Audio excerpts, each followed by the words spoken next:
मैं डॉक्टर रमेश शुक्ला एक बार आपका फिर से स्वागत करता हूं आपके अपने YouTube channel the Lucknow study station पर। आज फिर से हम लोग जो है आंकिक योग्यता के अंतर्गत औसत टॉपिक को देख रहे हैं। लास्ट वीडियो में हम लोगों ने औसत चाल देखी थी, जिसके 2 वीडियो हमने अपलोड किए थे, जिसमें एक में औसत चाल में बताया गया था जब दूरी निश्चित हो और दूसरे में बताया गया था जब दूरी निश्चित ना हो। तो औसत चाल तो आप देख चुके हैं। अब हम औसत के बेसिक कंसेप्ट पे बात करेंगे और इससे संबंधित आसान से जटिल की तरफ चलते हुए कई क्वेश्चन आपको कराए जाएंगे। इसके टोटल 4 पार्ट में आपके लिए प्रेजेंट करूँगा। तो आइए औसत की परिभाषा देखते हैं। 2 या 2 से अधिक किसी एक संख्या का कोई औसत नहीं होता है। 2 या 2 से अधिक 2 या 2 से अधिक संख्याओं ऑब्लिक प्रेक्षणों के योग को संख्याओं प्रेक्षणों की संख्या से भाग देने पर जो मान प्राप्त होता है उसे औसत कहते हैं। 3 व्यक्ति हैं, एक उदाहरण हमने दिया है A, B, C। इसी चीज़ को मैं उदाहरण के जरिए आपको क्लियर कर रहा हूँ। 3 व्यक्ति हैं A, B, C, जिनके द्वारा पाई गई राशि 1700, 1800 और 2500 रुपये है। अगर ये पूछा जाए कि औसत प्राप्त राशि क्या है, तो तीनों का योग बटे प्रेक्षणों की संख्या 1700, 1800, 2500 ये बराबर 6000 और बटे 1, 2, 3 प्रेक्षण है। अगर 3 से डिवाइड कर देंगे तो 2000 आएगा, यानी हम कह सकते हैं कि औसत 2000 होगा। तो यहाँ पे इस तरह से आपने देखा कि औसत का बेसिक कंसेप्ट क्या है। 2 या 2 से अधिक संख्याओं या प्रेक्षणों के योग को संख्याओं की संख्या या प्रेक्षणों की संख्या से भाग देने पे जो वैल्यू आती है उसे हम औसत कहते हैं। अब मैं आपको औसत के फार्मूले दिखाता हूँ और उसके बाद फिर आगे चलते हैं। आपके सामने ये फार्मूले लिखे हुए हैं और औसत में कोई खास फार्मूला नहीं है। बेसिक फार्मूला ये है, प्रेक्षणों का योग बराबर औसत गुणे प्रेक्षणों की संख्या। एक इसका उदाहरण देते हैं कि 20 लोगों की औसत आमदनी 1000 रुपये है, तो कुल आमदनी क्या होगी? 20 गुणे 1000 यानी 20,000। तो इसका मतलब होता है प्रेक्षणों का योग बराबर औसत गुणे प्रेक्षणों की संख्या। इसी से निकले 2 फार्मूले और हैं, औसत बराबर प्रेक्षणों का योग बटे प्रेक्षणों की संख्या और प्रेक्षणों की संख्या बराबर प्रेक्षणों का योग बटे औसत। इन्हीं फार्मूलों से बाकी चीज़ें हम फाइंड आउट कर लेते हैं। अब औसत के बारे में कुछ आपको बेसिक बातें बता दें, उनको आप ध्यान से सुनिएगा। और इसमें सबसे पहली चीज़, औसत हमेशा वर्तमान में मौजूद प्रेक्षणों को प्रभावित करता है। मतलब क्या है, जैसे एक क्लास में 20 बच्चे बैठे हैं और 5 बच्चे और आ जाते हैं, तो अब औसत 25 को प्रभावित करेगा, और यदि 5 बच्चे चले जाते हैं तो औसत 15 को प्रभावित करेगा। तो यहाँ पे ये ध्यान रखेंगे कि औसत सदैव वर्तमान को प्रभावित करता है। आ गए हैं तो जो हुए हैं उन्हें प्रभावित करेगा, और अगर चले गए हैं तो बच्चे को औसत प्रभावित करेगा। एक पॉइंट और आपको इसी समय बता देते हैं, यहाँ पे आप ध्यान से देखिएगा। यदि आप इमेजिन करिए, एक छोटा सा उदाहरण बता रहा हूँ कि एक 10 लोगों का परिवार है, 10 लोगों का एक परिवार है और प्रति व्यक्ति औसत खर्च 100 रुपये प्रतिदिन है। एक 10 लोगों का परिवार है, प्रति व्यक्ति औसत खर्च 100 रुपये प्रतिदिन है। यहाँ पे अगर एक व्यक्ति और आ जाता है तो जो आपके नंबर आप पर्सन होंगे वो 11 हो जाएंगे। यदि आने वाला व्यक्ति 100 रुपये खर्च की हैसियत से आता है तो औसत पे कोई प्रभाव नहीं पड़ने वाला है, या उसके आने से औसत पे कोई प्रभाव नहीं पड़ा, इसका मतलब है कि वो 100 रुपये खर्च करता है। किंतु अगर एक व्यक्ति के आ जाने से औसत घट गया है तो इसका मतलब है कि वो 100 रुपये से कम खर्च करता है प्रतिदिन। और यदि उसके आने से औसत बढ़ गया है तो निश्चित रूप से वो 100 रुपये से ज़्यादा खर्च करता है। किंतु यदि उसके आने से औसत पे कोई प्रभाव नहीं पड़ा तो इससे स्पष्ट होता है कि वह 100 रुपये यानी औसत के समतुल्य राशि खर्च करता है। अब चलिए आपको आज 2 टाइप के क्वेश्चन बताएंगे। फर्स्ट टाइप में 2 सवाल और सेकंड टाइप में 2 सवाल। और लास्ट में एक चीज़ आपसे कहना चाहूँगा कि इस लेक्चर के लास्ट में हमेशा मैं आपको एक क्वेश्चन दूंगा जिसका आंसर आपको ऑप्शन दे दूंगा, लेकिन सॉल्व नहीं करूंगा। इसे आप लोग घर पे सॉल्व करिएगा और कमेंट बॉक्स में इसका आंसर लिखिएगा, जिससे हम लोगों के बीच एक बेहतर, अच्छा, स्वस्थ संवाद बना रहेगा और एक आकर्षण रहेगा। अदरवाइज इससे थोड़ा सा बोरिंग हो जाता है, लेकिन अगर आप लोग इंटरेस्टिंग लेंगे तो मुझे भी फीडबैक मिलेगा और अच्छा लगेगा। तो लास्ट में क्वेश्चन के वीडियो के अंत में एक मैं क्वेश्चन आपको दूंगा, उसका आंसर आप लोग कमेंट बॉक्स में लिखिएगा और नेक्स्ट क्लास में मैं सबसे पहले उसे ही सॉल्व कराऊंगा। अब चलिए चलते हैं टाइप फर्स्ट क्वेश्चन पे। क्वेश्चन आपके सामने है और बहुत ही अच्छा सा क्वेश्चन है। एक बार मैं क्वेश्चन को पढ़ रहा हूँ और उसके बाद आंसर देने का आपको प्रॉपर तरीका बताता हूँ, जिससे आप बहुत ही आसानी से, बहुत ही नॉर्मल कैलकुलेशन से, और अगर बाय द वे डिजिट आपके फेवर में रही तो बिना पेन चलाए ओरल आप आंसर कर सकते हैं। आइए क्वेश्चन देखिए। एक वर्कशॉप में कुछ मैकेनिकों का, आपको नहीं मालूम है कि मैकेनिक कितने हैं, एक वर्कशॉप में कुछ मैकेनिकों का औसत मासिक वेतन 13,500 रुपये था।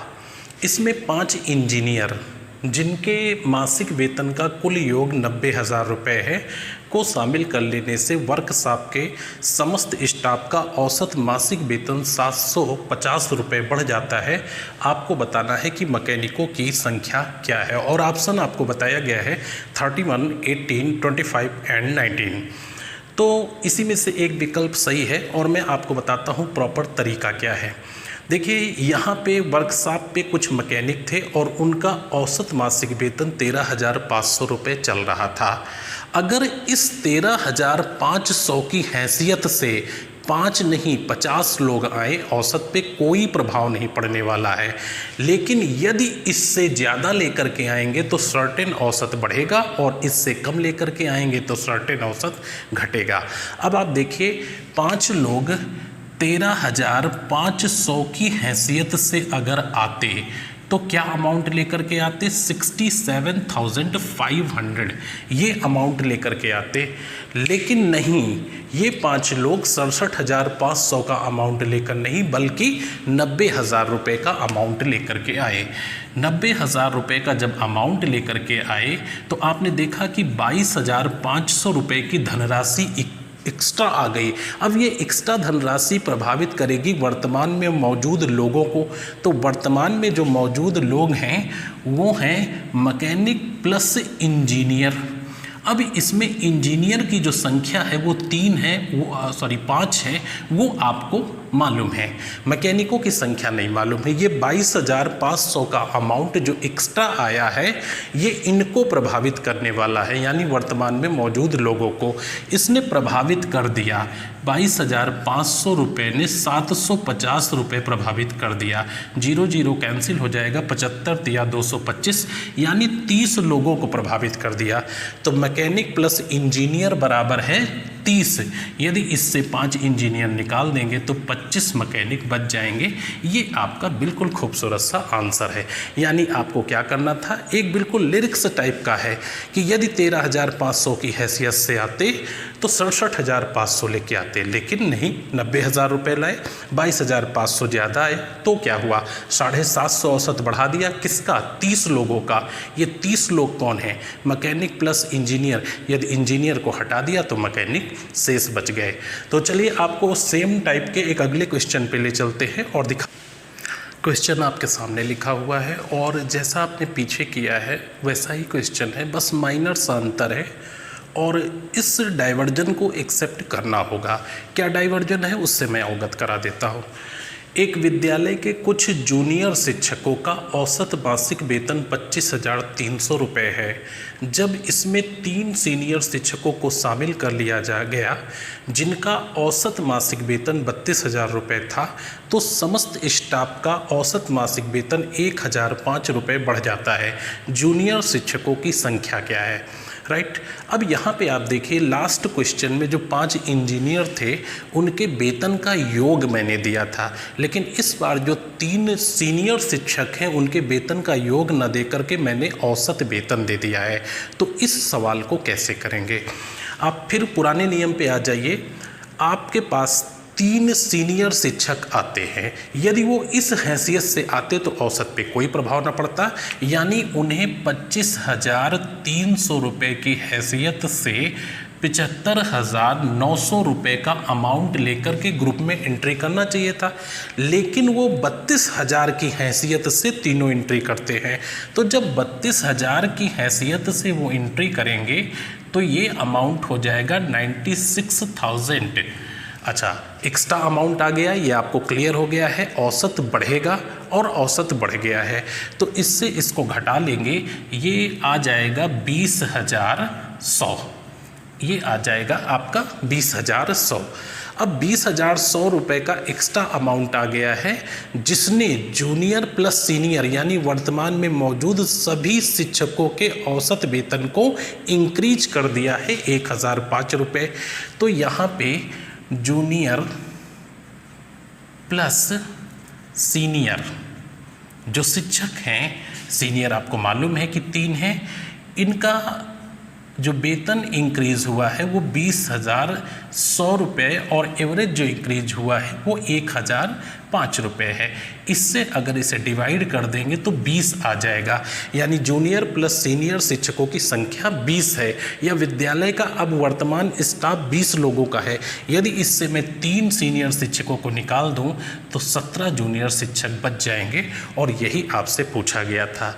बहुत ही अच्छा सा तरीका है, बस आपको ध्यान देने की ज़रूरत ये है कि यदि 3 लोग आए या 30 लोग आए या 40 लोग आए, इस हैसियत से आते जाइए, कोई प्रभाव औसत पे नहीं पड़ने वाला है। तो इस हैसियत से आपको सिर्फ इतने रुपए लेकर के आना चाहिए था, बट आप तीनों इस हैसियत से आते हो, यानी 96,000 रुपये लेकर।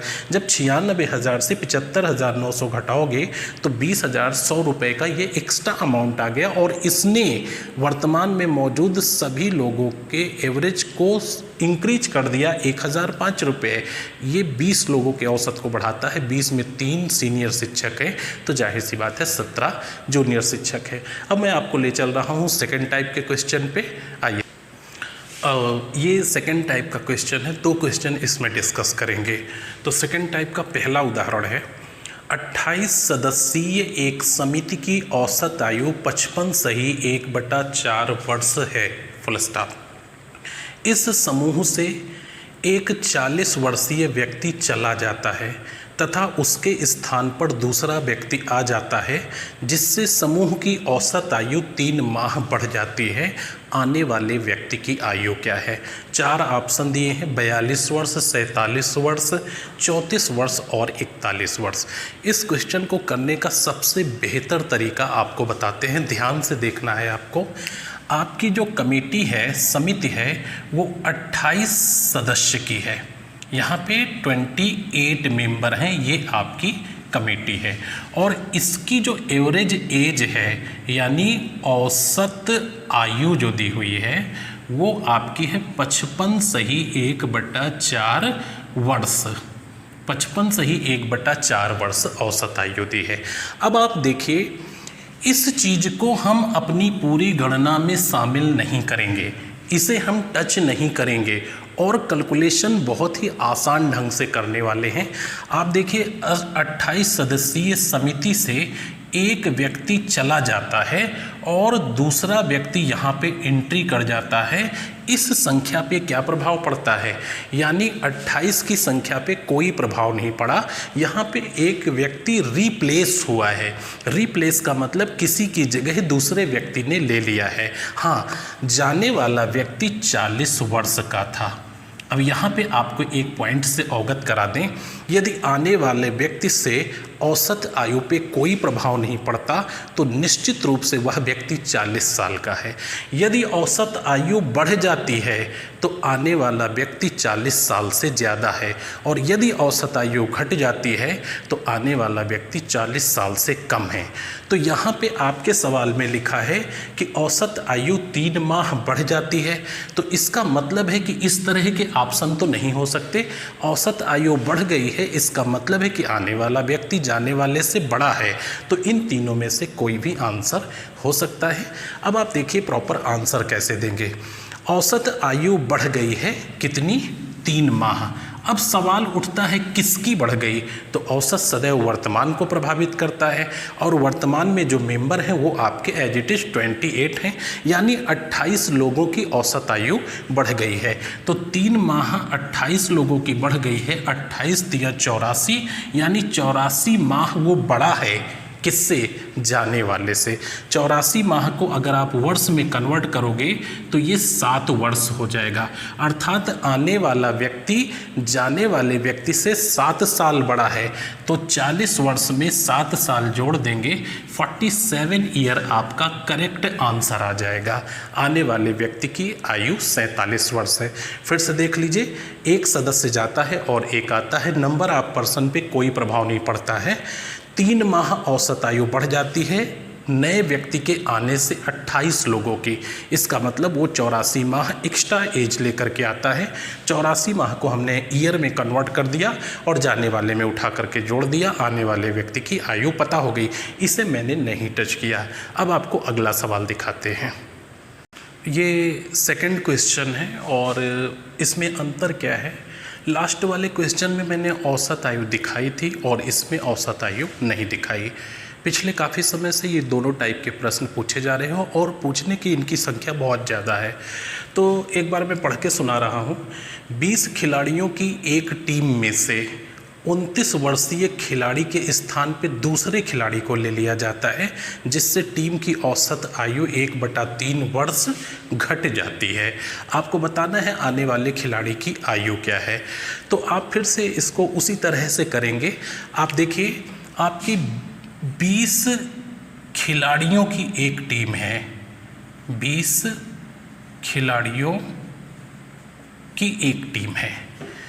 अब 20 खिलाड़ियों की, सॉरी ये 20 नहीं, मैंने 32 नोट किया था, स्लिप कर गया। 32 खिलाड़ियों की, हाँ 32 खिलाड़ियों की एक टीम में से 29 वर्षीय खिलाड़ी के स्थान पे दूसरे खिलाड़ी को ले लिया जाता है, जिससे टीम की औसत आयु 1/3 वर्ष। 1/3 वर्ष का मतलब होता है 4 माह। 12 × 1/3 करोगे तो 4 माह आ जाएगा। तो 4 माह घट जाती है। आने वाले खिलाड़ी की आयु क्या है? तो 32 खिलाड़ी थे आपकी टीम में। अब 32 खिलाड़ियों की औसत आयु घट गई है। क्यों? क्योंकि एक व्यक्ति के स्थान पे दूसरे व्यक्ति को ले लिया गया है। यहाँ पे एक व्यक्ति यानी -1 हो जाता है, तुरंत बाद दूसरा +1 हो जाता है, यानी नंबर ऑफ पर्सन पे कोई प्रभाव नहीं पड़ा। यहाँ पे एक खिलाड़ी को रिप्लेस किया गया है, यानी -1 और +1। अच्छा, जाने वाले खिलाड़ी की जो आयु थी वो 29 ईयर थी, 29 साल थी। जो खिलाड़ी आया है उसके आने की वजह से औसत आयु घट गई है। कितना घट गई है? 1/3 वर्ष। 1/3 वर्ष बराबर 4 माह घट गई है। तो निश्चित रूप से औसत आयु घटी है, इसका मतलब आने वाला खिलाड़ी जाने वाले खिलाड़ी से छोटा है, यानी 29 वर्ष से कम आयु का है। हालांकि यहाँ पे सारे ऑप्शन मैंने 29 वर्ष से कम दिए हैं। आपके एग्जाम में एक आध ऑप्शन 29 वर्ष से अधिक भी हो सकते हैं। तो औसत आयु के घटने का मतलब है वो 29 वर्ष से छोटा है। अब किसकी औसत आयु घट गई? तो वर्तमान में मौजूद लोगों की घट गई। कितने लोग मौजूद थे? 32 लोग मौजूद थे, और 32 से 4 को गुणा जब कर देंगे तो 128 माह आ जाएगा। 128 माह छोटा है आने वाला खिलाड़ी जाने वाले खिलाड़ी से। तो 128 माह को अगर हम वर्ष में कन्वर्ट करेंगे तो 12 × 120 यानी 10 वर्ष 8 माह आ जाएगा। 10 वर्ष 8 माह छोटा है, तो 29 वर्ष से 10 वर्ष 8 माह छोटा है, यानी घटा लेंगे और हमें पता चल जाएगा कि आने वाले खिलाड़ी की आयु क्या है। एक बहुत अच्छी बात आपको बताना चाह रहे थे कि घटाने का प्रॉपर तरीका क्या है, और हम बहुत तेज़ी से घटा लेते हैं, गलती भी नहीं होती है।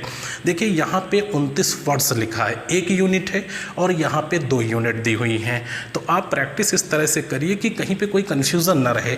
इसे भी हम डबल यूनिट में बदल लेते हैं। आइए देखिए कैसे।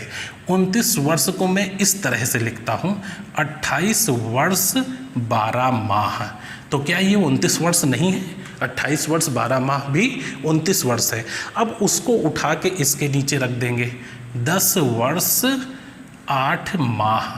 अब क्या करेंगे, वर्ष से वर्ष घटा लेंगे यानी 18 वर्ष, और माह से माह घटा लेंगे यानी 4 माह। तो इस तरह से कन्फ्यूज़न नहीं होता है, अदरवाइज़ माइनर मिस्टेक से मेरा सवाल स्लिप कर जाता है। 18 वर्ष 4 माह आपका सही आंसर सी है, यानी आने वाले खिलाड़ी की आयु 18 वर्ष 4 माह है। एक बार फिर से ध्यान से देख लीजिए, 32 खिलाड़ियों की टीम थी, जिससे एक 29 वर्षीय खिलाड़ी के स्थान पर दूसरे को लिया गया। 32 में से एक खिलाड़ी चला गया, दूसरा आ गया, इस संख्या पे कोई प्रभाव नहीं पड़ा। जाने वाला खिलाड़ी 29 साल का है। यदि आने वाला खिलाड़ी भी 29 साल का होता तो औसत पे कतई कोई प्रभाव नहीं पड़ता। औसत घटा है, आने वाला खिलाड़ी छोटा है। कितना औसत घटा है? 1/3 वर्ष अर्थात 4 माह। 32 को 4 से गुणा कर देंगे, यानी वर्तमान में मौजूद लोगों को गुणा कर देंगे, तो 128 माह छोटा है। 12 धामा 120 हो गया। 10 वर्ष 8 माह छोटा है, और इससे हमने 29 वर्ष से घटा दिया। 18 वर्ष 4 माह का ये खिलाड़ी है। तो चलिए, औसत यहीं तक आपका। अब जैसा कि हमने आपको बताया था शुरू में कि क्लास के लास्ट में मैं एक क्वेश्चन आपको दिया करूँगा, जिसका आंसर आप कमेंट बॉक्स में लिखना, ताकि हम लोगों का उत्साह बना रहे और हम लोगों के बीच एक स्वस्थ संवाद बना रहे, जिससे हमारी और आपकी एनर्जी मेंटेन रहे, और इसी तरह से मुस्कुराते हुए पढ़ते रहें, एंजॉय करते रहें और अपना ध्यान रखें। तो मैं क्वेश्चन आपको अभी दिखा देता हूं, और इसका आंसर ज़रूर आप कमेंट बॉक्स में लिखना। आइए, हो गया। जैसा कि मैंने बताया था कि आप ये क्वेश्चन देखें, आपके लिए होमवर्क है। वैसे भी आजकल सारा काम घर ही पे कर रहे हैं। श्री शर्मा, उनकी पत्नी तथा पुत्र की औसत आयु पुत्र के विवाह के समय 42 वर्ष थी। विवाह के 1 वर्ष बाद एक बच्चा जन्म लेता है। जब बच्चा 5 साल का हो जाता है तो परिवार की औसत आयु 36 वर्ष हो जाती है। आपको ये बताना है कि विवाह के समय पुत्र वधू की आयु क्या थी, और इसके लिए मैं आपको विकल्प भी दे देता हूँ। ए आंसर है 30 ईयर, और इसका बी आंसर है 25 ईयर, और इसका सी आंसर होगा 31 ईयर, और इसका डी आंसर होगा 41 ईयर। तो इनमें से एक आंसर सही है। आपको सही जवाब कमेंट बॉक्स में लिखना है, और इस औसत के मैं टोटल 4 वीडियो अपलोड करूंगा, और उनमें सरल से जटिल की तरफ धीरे धीरे चलेंगे। उन क्वेश्चनों पे बात करेंगे जो एक्चुअल में एग्ज़ाम में पूछे जाते हैं। अनावश्यक चुटकुलेदार क्वेश्चन, पहेलीदार क्वेश्चन, ऐसे कोई भी क्वेश्चन पे मैं बात नहीं करूंगा। टू द पॉइंट और एग्ज़ाम को फोकस करते हुए, जो UP police, railway, SSC GD, लेखपाल आदि परीक्षाओं में या CSAT के एग्ज़ाम में बहुत ज़्यादा पूछे जाते हैं। तो तब तक के लिए इतना ही, और बाकी नेक्स्ट वीडियो में बात करते हैं। आप लोगों को बहुत सारी शुभकामनाएं।